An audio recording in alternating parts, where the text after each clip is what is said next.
I'm Dr. Craig Escude, the host of IDD Health Matters, a podcast where we talk about health, wellness, and health equity for people with intellectual and developmental disabilities. Hope you enjoy it. Welcome to this episode of IDD Health Matters. We have two great guests today, Dr. Lindsay Dubois and Alex Bonardi. Can't wait for you to hear what they do. So, you know what? Lindsay, you've got the microphone. Tell us what you do in this field. That's a really simple question, but I feel like it's deceptively hard to answer. I will say the thing that I aspire to do, and hopefully I'm achieving, is to make research as meaningful as possible for people with disabilities. I've been in the field a little bit, and I'm really committed to doing research that can be applied and can be used to be for calls to action, to mobilize communities, to really transform systems so that they work for people. I'm going to stop you right there because I'm already really happy because research is extremely important. Okay. But I'm very much on the practical side of things. So I love what you said. It's like, okay, we're going to talk, you want to do research that can be applied very easily. Mm-hmm. And it's like, yes. Okay, great. Yeah. Excellent. And beyond the research methods being, really applied and reflecting the values of the community, making sure that whatever we find, we don't just stop when we find it, right? We have a commitment and an obligation as researchers to make sure that our findings are translated and disseminated in meaningful ways, in accessible ways, so that people with disabilities can understand, what did we learn? And what does that mean for you? Because at the end of the day, I want anybody who has a disability who participated in research, or even if they didn't, to be able to say, this is what I want, and this is what I know, because I've looked at the research and I understand it and I can advocate for it. So that's kind of what I do, I guess. That's fantastic. So Alex, what do you do in this field? I work in a number of areas, but honestly, what I'm working on right now is making sure that whatever we learn from people who are receiving services is used in a way to improve services. I'm all about making sure that, look, for better or worse, we've got a system of services that's operating variably around this country, and I think there's a lot of ways that we could improve it. And so we've got a number of projects, a number of teams that are working to, frankly, just improve supports for people with disabilities so they can live the lives of their choosing, frankly, in communities with their families of choosing. So, Alex, are there any particular projects you're working on right now that you can talk about? I got a few. I think I'll start maybe with one that is a project that's been running for about 5 years, which is the National Center on Advancing Person-Centered Practices and Systems. It's a center that was actually funded by two federal agencies, the Centers for Medicare and Medicaid Services and the Administration on Community Living. And what I really appreciate about this center is that it is cross-population supporting. So person-centeredness, we could get into that, but I mean, the concept sort of speaks for itself that, look, the people who are receiving supports really need to be the most important ones in any system that gets developed. And the center is not focused on a particular population, people who have a diagnosis of intellectual disability or people who have a diagnosis of brain injury or physical disabilities. Really, the center is focused on people. And I really appreciated the opportunity to do that work. My co-director for that center is focused on, her whole career has been in the behavioral health space. My whole career mostly has been focused on intellectual and developmental disabilities. And frankly, it took us a minute to figure out how our language is even different, right? We're peers, we're colleagues, we work together, and we learned that we need to figure out how to talk to each other. And heck, if we are learning that, well, aren't there some systems that need to learn that? That's an excellent point, and communication is ultimately one of the most important things that we need in terms of people being able to access services and supports, in particular healthcare for people with intellectual and developmental disabilities. Sometimes communication is the barrier between people getting good care and not getting good care. You might have a support person who understands what's going on in their way, but can't necessarily communicate that to a clinician who won't understand it in a way that helps them know how to provide the best support for that person. So communication is hugely important. Now, both of you work for an organization called HSRI, right? So expand a little bit on HSRI, and I will give you the mic as well, so you can add to what she says. Sure, Craig. So HSRI stands for Human Services Research Institute. It is a nonprofit organization that was established for more than 45 years ago now by our colleague, Valerie Bradley, President Emerita of HSRI, who is with us at the conference here today and very active. Since you said conference, I just need to elaborate. We're at the American Association on Intellectual and Developmental Disabilities Conference. I have an annual conference every year, and Val is here, and Val's going to be on an episode too. So, right. Which is awesome. So our center really is focused on helping human services systems to improve.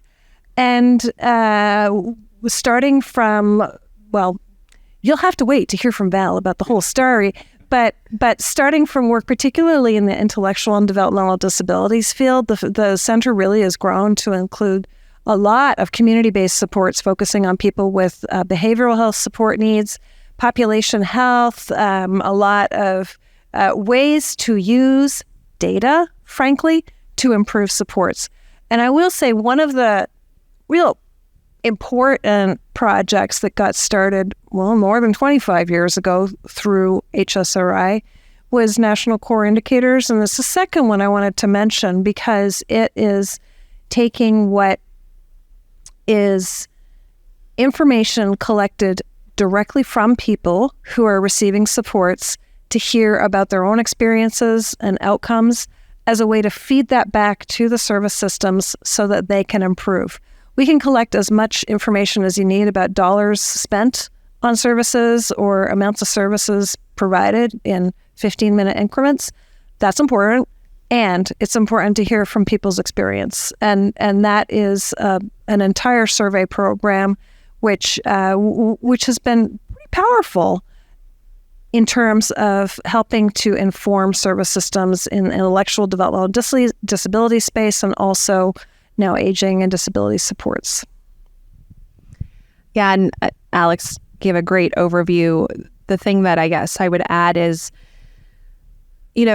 disability research, disability services, it seems as a field like it's moving to value-based payment. And we could probably have a very long conversation. We could, but can you tell us what value-based payment is in 3 words or less, or something close? Yeah. No. 3 words or less. It's value-based payment. Hyphen. So that's 2 words. Good job. So value-based payment is the idea that historically in the U.S. at least, our healthcare system has paid for kind of whatever services were provided. And over the last, couple decades, there's been a recognition that might be a little problematic. We might kind of be incentivizing the wrong things. And so there's been a lot of people saying we need to incentivize value. And what is value? Right? So that's really a thorny question. And there's a lot of different opinions on this.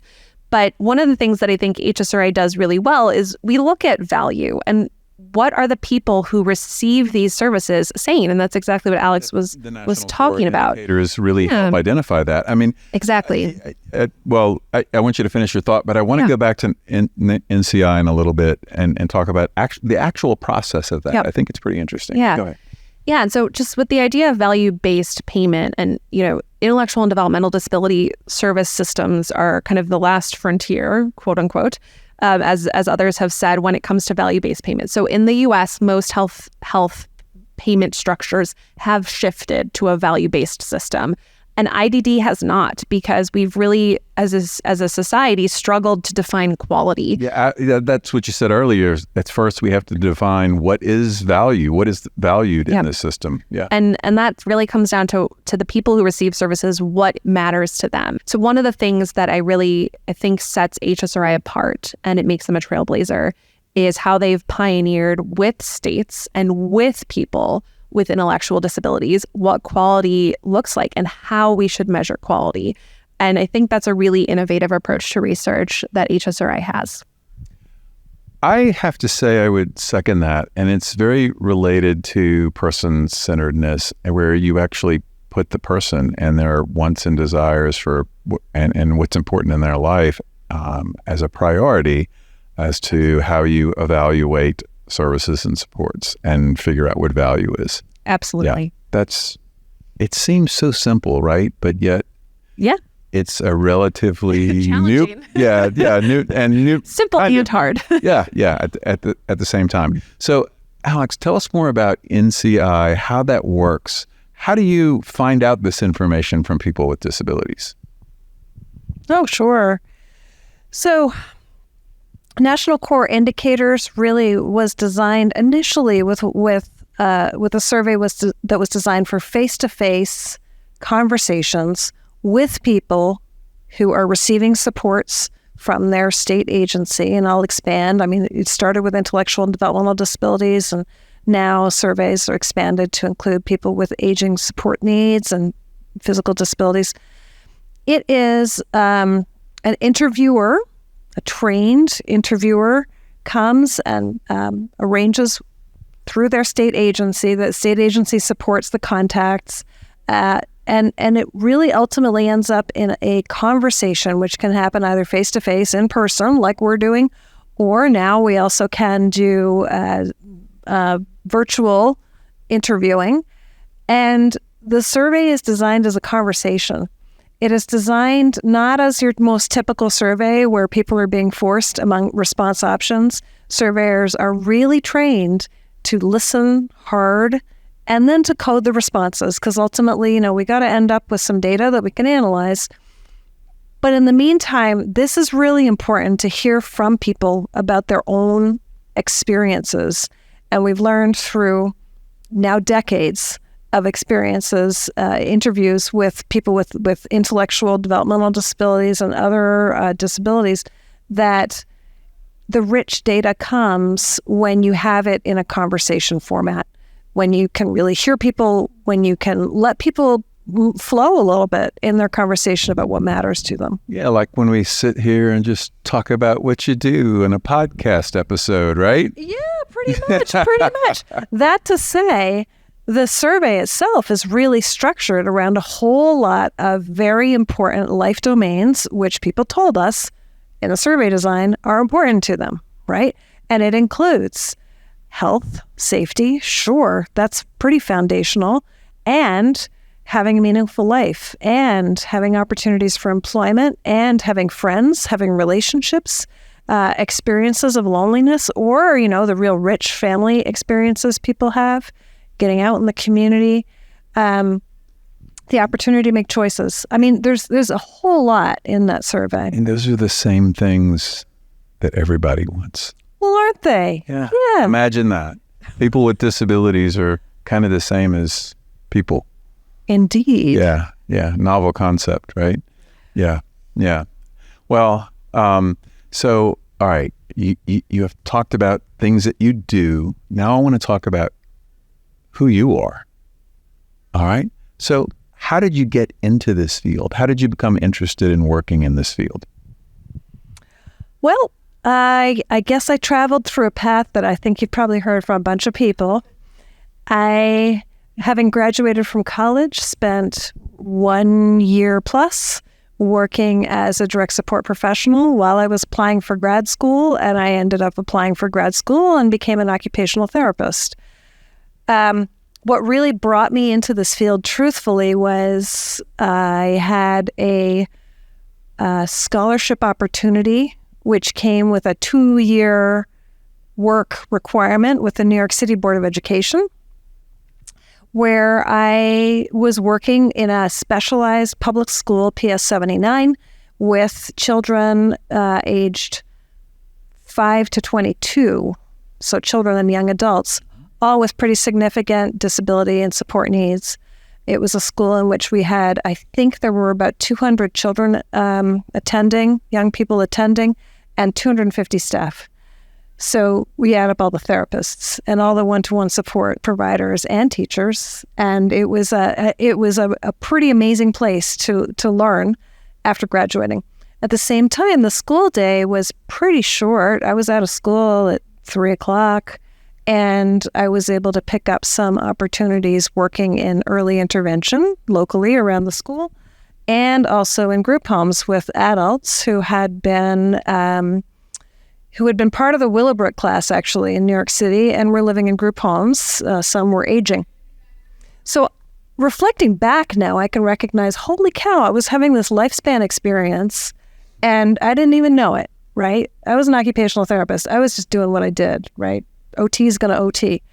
And at that time, I was also having this real feeling like, okay, I'm seeing a lot of stuff happen here that is making me ask questions about why people's outcomes are different, about why people's experiences are different, and I didn't have all the answers at that point. And I was really, really interested in finding out more, just from the clinical perspective I was getting at that point. And here you are now. Well, yeah. All right. So. All right, Lindsay, tell us about your background. I feel like I just learned so much just from listening to that. So my background is when I was in college at the University of Michigan, there was this student-led organization called Dance Marathon. And it's a bit of a misnomer because you'd think that it's just people who stand around dancing. When in fact, forever and ever. Right. When in fact, it is kind of a year-long fundraising community where you're partnering with families who have children with various degrees of specialized medical needs. And, that would include many people with intellectual disabilities. And the idea was to raise money for these quote unquote alternative therapies that insurance companies felt were non-essential. Not reimbursable. So things that, were really providing tremendous social benefits, things like adaptive tree climbing, horseback therapy. And I think, it's been a few years since I participated. And so, it's possible some states are now providing reimbursement for these therapies. But at the time, at least in Michigan, most of this would have been out of pocket. And we heard direct testimony from these families that, their kids were in OT, PT, you name it, speech therapy constantly. And some of the most profound gains that parents would testify to were observed when children had opportunities to take part in activities as their peers would. And so to me, as a, Pollyanna 20-year-old, I was like, this is really unjust that people have to pay for this out of pocket. That doesn't seem right to me. And so, I participated in this organization and the Dance Marathon part, I'll just... Yeah, I was going to ask you about that. If you don't cover it, I'm going to ask you. It's like, where does that come in? Where does this come in? Well, the whole idea was, so you'd spend the year fundraising, and then towards the end of the school year, we would have a 30-hour marathon. And the idea was that anybody who participated could not sit for 30 hours because we were taking a physical stand for the unjust treatment and the just, in many times, truly dumbfounding challenges that people were facing just to access basic supports that could give them an opportunity to thrive. And so just to take a physical stand against that. And so you had to stand for 30 hours. The only time you could sit was when you went to the bathroom. So people really enjoyed the bathroom. Yeah, but you'd like sleep for hours after, and it was so invigorating just to see. And the years I participated, they raised, I think like $500,000, and it's a student organization. Wow. That's a lot of money for college students to raise. Did you actually dance at all during the 30 hours? You did. You learned a line dance. I was about to say. I'm still waiting for the correlation. Yeah. You learned a very complicated line dance. Okay, that makes which sense. I don't recall any of, but you have to demonstrate it, actually. Okay, all right. That'll be an outtake for sure. That'll be the blooper reel. But yeah, it was just, I remember thinking at the time, like, this doesn't make sense to me that people would have to go to these lengths to find adequate supports for their loved ones. So at that point, I'm like 21 and I'm like, I'm going to change the world. And so I was like, I'm going to get a PhD and I'm going to prove that this works and we're going to fund this. And then I went for my doctorate and I was like, oh shoot, man, bureaucracy is a B, right? Like this. It's difficult. I don't know if we need to bleep that. But no, it's not that simple. It's not just that you provide evidence and suddenly systems change. Yeah. And the reality is, like, why can't it be? But it's not. And so that was why I went for a PhD. And then I did my PhD and I was like, oh man, I got to do applied work because this is not going to work for me. So it's been kind of a roundabout journey to getting back to kind of my roots of like, I want to be connected to people with lived experience and I want to be able to amplify their voices because at the end of the day, that's what matters. It's not really what I think. It's what they say and what they need that we should be as a research community, we should be uplifting and making sure we're being responsive to. Excellent. All right. So there's a little thing that I like to do on this show, and you both get to do it, and whoever goes first has a disadvantage. Is it the chicken dance? It's not the chicken dance, nor is it a dance. It's a chicken dance marathon. Yes. No. All right. I would be heard. So who wants to go first before I say what it is? Okay. I don't think I heard. You said the person who goes first has a disadvantage? Has an advantage. Okay, Alex goes first. All right, so it's 3 and 3. So it's 3 things in 3 minutes that you would like the listeners to know that you think could positively impact the world for people with intellectual and developmental disabilities. Oh my gosh. So the nice thing is I can pause, right? You can. Edit that out. 3 things in the world. It's basically 3 things 3 tips, tricks, words of advice, things you think that would move supports and services for people with IDD in a positive manner. All right. Okay. So it's advantage and disadvantage, but you get to think longer, but she gets to like... What did you counterpoints to everything she says? Let's record this. So it's an advantage and a disadvantage to go first because advantage is you have to come up with them on the spot. The disadvantage is you're probably going to take some of hers, so she has to come up with extra ones. So that's kind of how it works. So three words of wisdom from Alex, from Lindsay, that you think can move this field in a positive direction. Okay. I got this, Craig. I know you do. Feel so confident. Yeah. I just have to say for the audience, this is not prepared. And I want to say that here's the idea. Yeah, exactly. So my first point is that people are people, and that we honestly need to start with being just remembering that we're honestly all in this same boat, really. That is one piece. And I know, there's some arguments about, well, depends what boat you're in. Okay, well, but the point is people are people, and we need to just let some of the bureaucracy flow away, number 1. Number 2,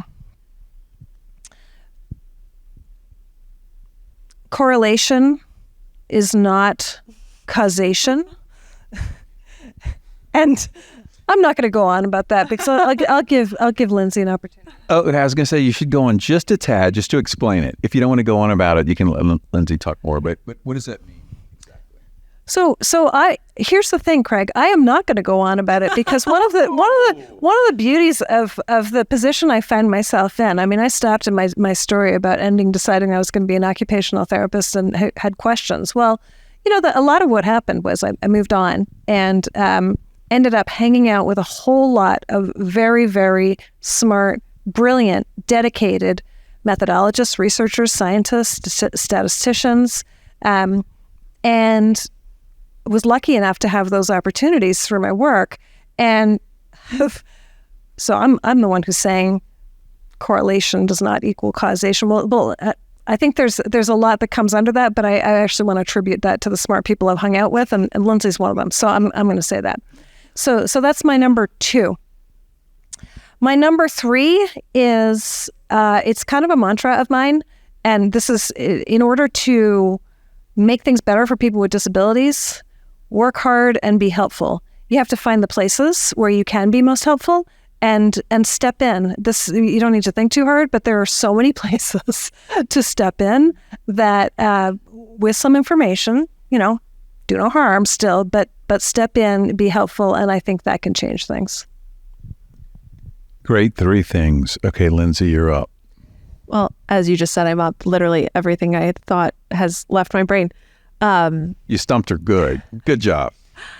So I guess the first thing I would say is my advice is, I'm trying to think of the diplomatic way to say this. Try not to become jaded. I think it's really easy to look at just how profoundly poor our systems are, and it's easy to. I myself have been guilty of making pretty uncouth jokes that I'm going to have a lot of job security because the system is so broken. There's a lot left to fix, right? And I'm like, look, I got job security, but then I'm like, you know what? Don't say that. That's awful, because it's creating an expectation that that's acceptable. And I think it's important as people in this community to say, no, we are not accepting what we see, and we are going to make a renewed commitment every day to wake up and make it better. And again, maybe that sounds naive, and I haven't been around as long as others, but I do think it's really important to rub that in. I think it's important to try really hard not to let the weight of everything that's happening in our society to demoralize us and make us think that what we do can't make an impact, because I fundamentally believe that it will one day. Maybe it's not tomorrow, but it will one day. And so my recommendation is to not become jaded. Okay. So my second piece of advice is if you're a researcher, you need to accept that you will always have more questions than answers, no matter what your findings are. And this kind of goes back to what Alex was saying about correlation is not causation. You will be able to observe many interesting, statistically significant associations, but can you explain them in ways that demonstrate that X impacts Y and Y impacts Z? So what you're saying is just because 2 things happened kind of at the same time or whatever doesn't necessarily mean one thing caused exactly the other thing. And very oftentimes that's how things are construed, because the research is published, and then somebody who may not be as familiar with the methods takes an association and says, well, this leads to this thing. And it creates a number of headaches for researchers to have to go back and clarify. But that doesn't mean it's not valuable. Just because we can't say that something causes something doesn't mean that it's not incredibly insightful to know that 2 things are fundamentally associated and related, and to be able to quantify that, I think it is impactful. And sometimes people get a little carried away and they're like, we want to be able to prove causality. And sometimes the best thing we can say is just, we know these 2 things are associated, and we know that if we want to improve outcomes, we do need to look at where people live. We do need to look at how they're supported, because it's associated. Do we understand causality? Not all the time. We usually have more questions than answers, but we can say something, and that something is important. I like that. And it's very true. Yes. You have one more, by the way. One more. Yeah. That's so hard. Okay. My last thing is to really, as a researcher, be able to step back and look at the other work folks are doing, because I think we have a tendency to put our heads down and move forward full steam. And sometimes that's needed, but there are times where there's some really important lessons learned that are happening. Maybe they're not exactly the same project, but they're important, and we can learn from that. And I think some researchers don't feel comfortable networking and putting themselves out there and saying, would you be willing to do an informational interview with me? I feel like I have a lot to learn from you. And I would say that the reason I am where I am in my professional career is because I have been really vulnerable with other researchers and said, look, to be honest, I think you're incredible. I really admire what you're doing. And I want to learn from you. And it's genuine. I wasn't just saying that to like kiss up to people. I genuinely feel like I have so much I can still learn in this field. And so being vulnerable and approaching people to be, potential mentors has helped me to network and find collaborators, but also to develop my own career and figure out what I'm passionate about. So I would just encourage people to make themselves vulnerable and network and just don't be afraid to say what you want. People can't read your mind. So you have to tell them what it is you want in life and how you want to go about achieving that and see what happens. Take a chance. Excellent words of wisdom from both of you. Thank you both so much for taking the time to be on this podcast. Thank you for having us. More importantly, thank you for the incredible work that you do in this field. Keep it up, and next time we get together, we'll learn more. For sure.